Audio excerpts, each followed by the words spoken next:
October 10th.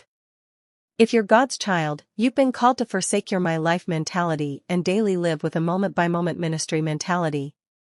You begin to get close to what God has designed your life to be as one of His children when you understand that nothing that makes up you and your life belongs to you.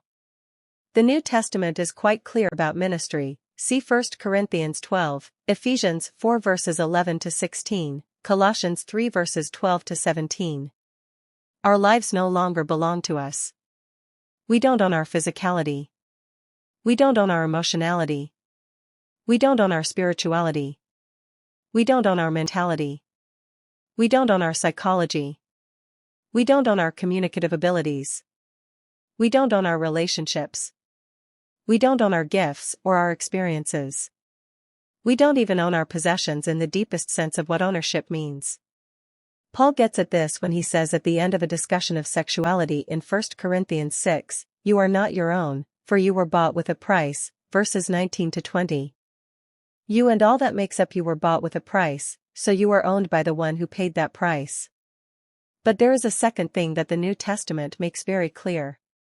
It is that God has called all His children to be instruments of His grace. It is what I call the total involvement paradigm, that is, all God's people all of the time. Every one of God's children has been given a call to ministry, and every one must think of himself that way.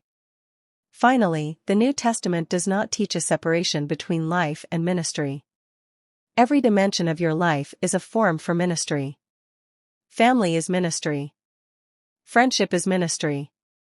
School is ministry. Being a neighbor is ministry.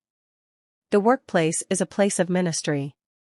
You have been called to represent a glorious Savior, who has graced you with everything you need to live with a ministry mentality.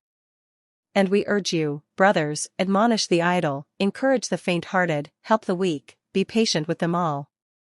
1 Thessalonians 5 verse 14. Reflect, how does the statement, "be true to yourself," go against the view of ministry taught by the New Testament?